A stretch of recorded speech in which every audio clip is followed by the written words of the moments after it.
What's up, guys? What if your retirement account could help you buy real estate? Well, spoiler alert, because it can. And in this video, I'm going to break down for you the basics of using self-directed IRAs to purchase real estate. I'm going to show you how you can unlock opportunities. In fact, you're going to learn 4 strategies in this video.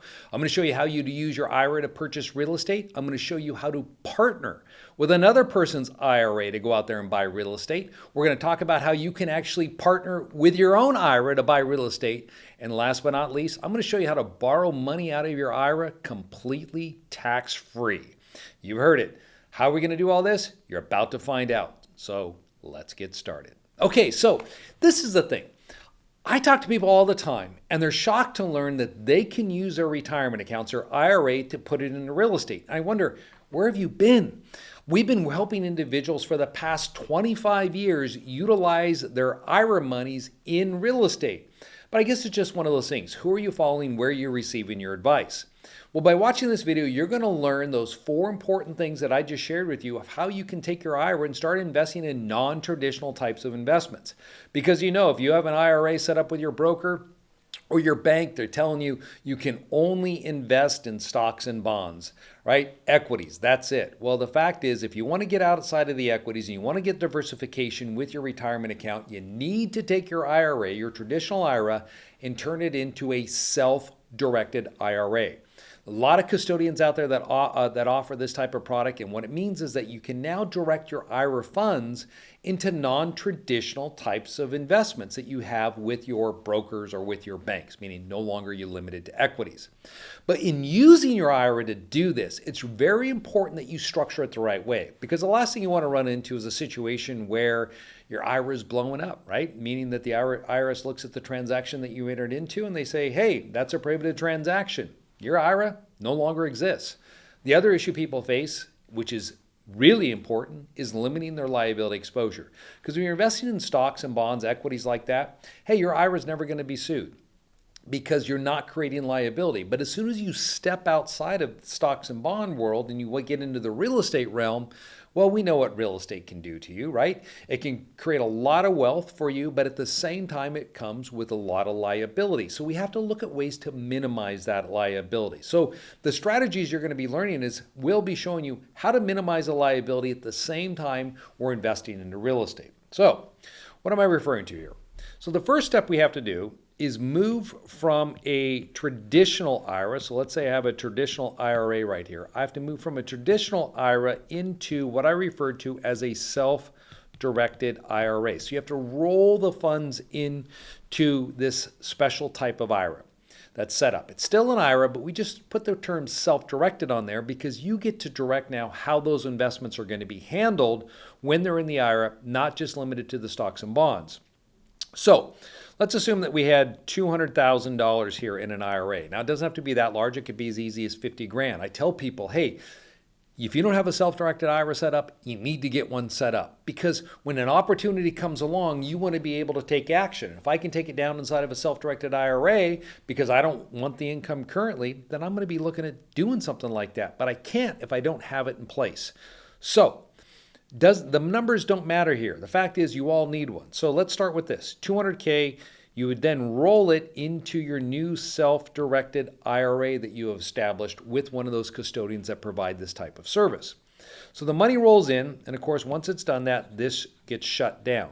Now, that rollover that I just described to you, that is a tax-free rollover. You will not pay tax on the money that's being rolled over, because it's being contributed from one IRA to the next. Now, if you have a custodian that will tell you, oh, we're not going to roll money from your IRA to this new self-directed IRA. We're going to force you to take the money out. And they write you a check and they say, we're going to now tax you on it.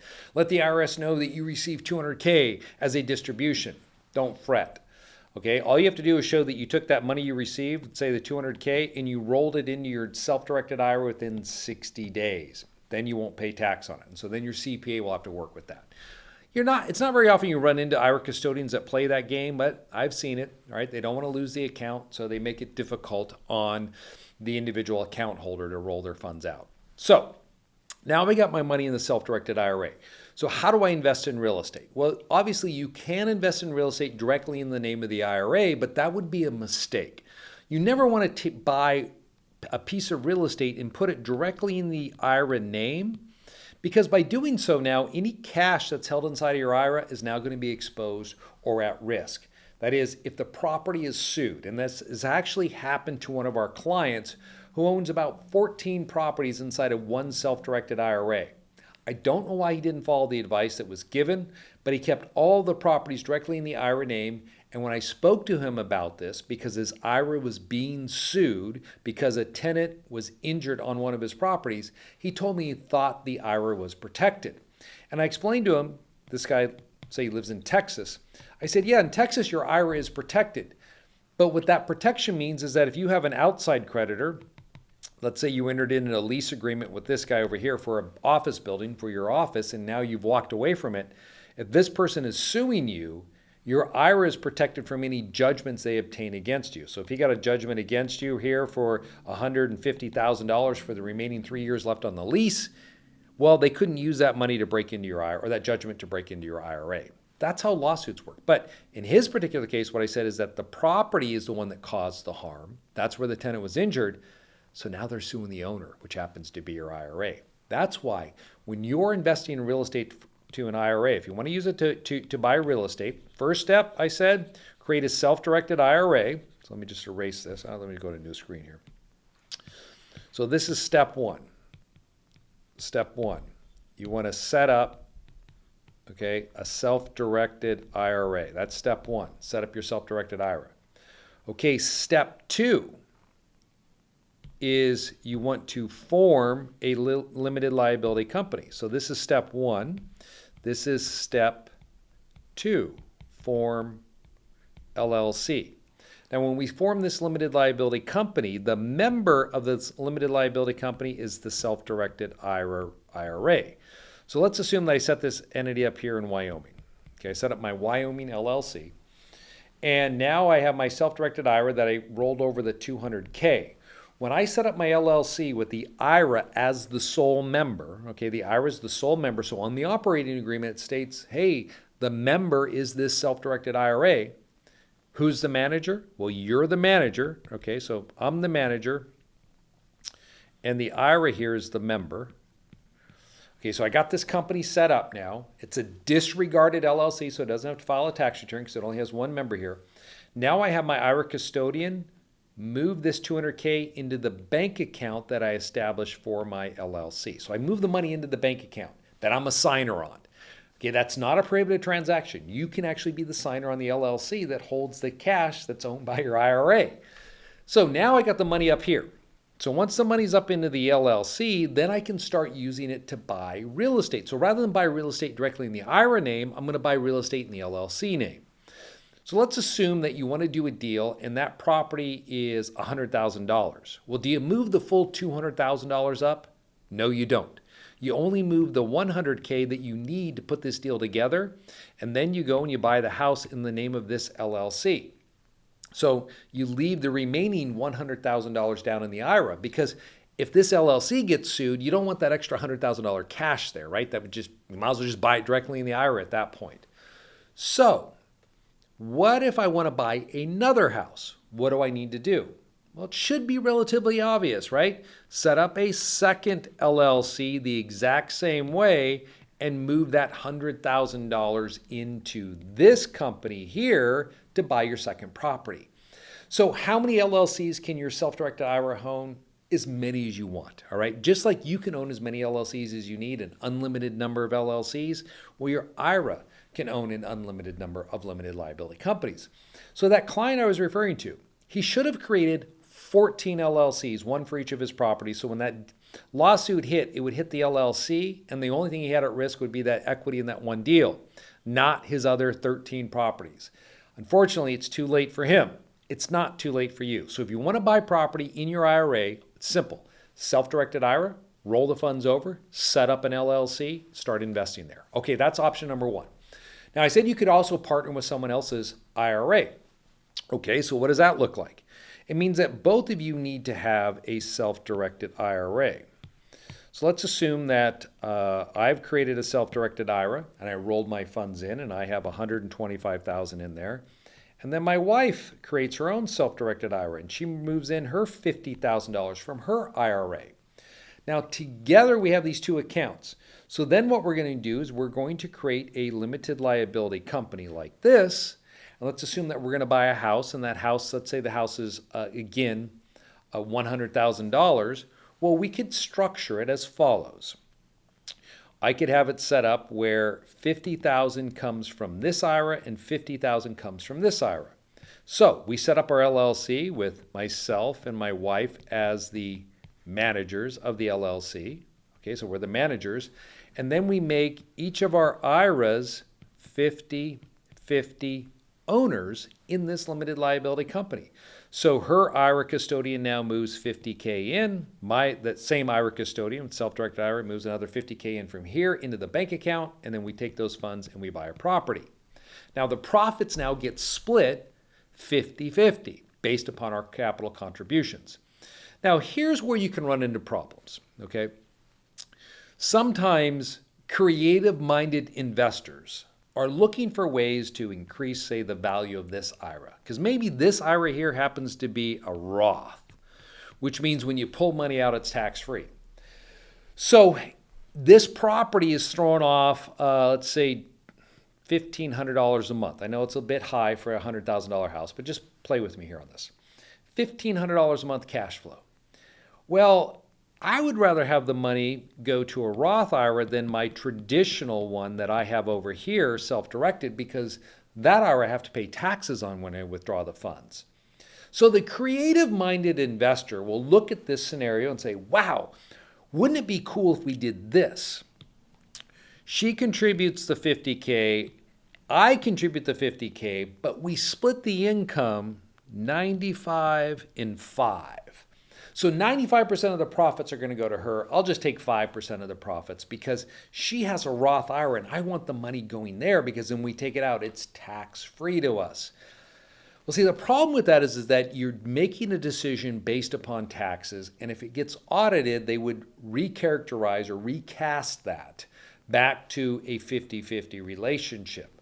Or they could maybe disqualify the IRA as well. So you got to be careful there on how you do that. Now, one way in which I've seen people accomplish this is they say, all right, we're going to run income here, but the way we give this economic effect is that we're going to state that when the property is sold, the majority of this sale price of the depreciation is going to run back to this IRA. So you can look at changing the structure as long as you give it what is referred to as economic effect, substantial economic effect. You don't necessarily have to base your profits on your contributions, but that gets technical. And you want to make sure you're working with someone who understands that so it could withstand an audit in the event that were to happen. So that's one way how you can partner with someone else's IRA. Again, set up the LLC and do just as I described. Well, that's knowing this. Now you also know how you can partner with your own IRA yourself. What you would do there is same scenario. I've rolled my money into this self-directed IRA. Let's say I only had $60,000. So I put my 60 into this self-directed IRA, and then I have a Wyoming LLC that I've set up, like I talk about on this channel all the time. This is where your cash should be, in this Wyoming LLC. And I'm sitting on cash over here of about $80,000 in cash. I set the Wyoming LLC up for anonymity, for asset protection for this cash. Now, I want to buy property. See, by myself, I don't have enough cash to get into the deals. My IRA doesn't have enough cash to get into the deals in the market that I'm looking in, but together we do. So here's a very limited circumstance in which you can put your outside money together with your IRA inside money and you can make something happen. And the way you do that is, of course, by creating another LLC. So in this case, we're going to set up an LLC, and let's assume that the property that we want to take down here is $130,000. So now what I would do here, my custodian, again, you got your bank account set up here. My custodian would move the $60,000 into the limited liability company, and then I'm going to move $70,000 in from I said LLC. It's going to move the 60 from the IRA, and I'm going to move the 70 from my LLC into here. Now we've got the full 130 that we can use to buy the property. And so when we issue out the ownership back to these two structures, then this company here would get, well, what does that equal? About 55, 60% of the deal. I didn't do the math ahead of time. Let's say it's 60. And this one's going to receive 40% based upon our contributions to this joint venture here. Because that's really what it is now. You're entering into a joint venture with your IRA. Now you'd split profits 60-40. So if we were making $1,000 a month, 400 goes here, 600 goes here. Excuse me. The 600 that come into this LLC, of course, is a flow through down to you. It's taxable. The 400 goes back to your IRA, non-taxable because it's going to your IRA. Now, there are strategies from here where you can borrow money to put this together as well, as long as it's non-recourse debt. So in everything that I'm talking about real estate, understand that you can also leverage it. Now, when you get into leverage, it does get a little bit tricky, and I have some videos about UBIT on my channel talking about, or UDFI, unrelated debt financed income, and things you have to look out for if you want to use debt inside of an IRA. Check out those videos. Look for them on my channel. You'll find them. Be aware of those, but debt is, I know a lot of investors who use debt inside of their IRA to buy real estate. Why not leverage it if you can? Now, the last thing I wanted to share with you is how you can take money out of your IRA tax-free for more than that 60 days. So this is a scenario where you have your IRA right here, and rather than rolling to a traditional IRA like we talked about, now we want to get a little more creative, and that's where you want to roll into what is called a solo 401k. So if I had $100,000 sitting in this self-directed IRA and I set up a solo 401k, I could tax-free roll this money into my solo 401k, of which I'm a participant. A solo 401k, again, just like a 401k you have with your current employer, you set up your own private solo 401k for your own existing business. And now you can roll your IRA into there. Once that money's rolled into there, you can borrow money against that account. So over here, I can't borrow. Once I've converted it to solo money, I can borrow. Now my borrowing capacity is limited to 50% of what I've rolled in, no more than $50,000. Now some of you may say, well, that's only 50K, but it's 50K you didn't have before. Now you got 50K, you can go out and start investing. Rule is you got to pay it back within 5 years, and you have to pay it back with interest. So you're paying money back to yourself is what you're doing. You become the bank on 50K for your deals that you have now to go forward with. Now, the money that remains inside the solo 401k, a solo 401k is just like a self-directed IRA from the standpoint that you control everything. So with a solo 401k, yes, you can go out and buy real estate the exact same way. You can set up LLCs like I just described. In fact, that's how you do it. I'm working with a client right now on this strategy here. The LLCs are owned by the solo 401k plan. The difference between the solo 401k and the self-directed IRA comes down to a little more control for you with the solo 401k because you don't use a custodian as you do with an IRA. Now you're in complete control. You're the trustee of your plan. You move the money back and forth. You run the whole show. And the other benefit of the solo 401k is that if you want to use debt, if you want to use leverage to buy real estate and you want to do it through a retirement account, solo 401ks do not have to worry about that UDFI tax that I raised earlier. Again, if you want to learn more about this particular strategy right here using a solo 401k, search my channel. I've got lots of videos on retirement plans and how they can be put into investing in real estate. But I hope you got something out of this. And if you have any questions, go down into the questions below. Leave me those questions and comments. I respond to all of them. It helps drive the channel as well. People, YouTube, when they look at how many questions you're receiving off of particular videos or comments that are made, it gets more views, of course. And the more views I can get, the better off it is because then I can get this information out there. So guys, I hope you got a lot out of this. If you're not yet a subscriber, be sure to subscribe and be sure to like the video as well. Thank you.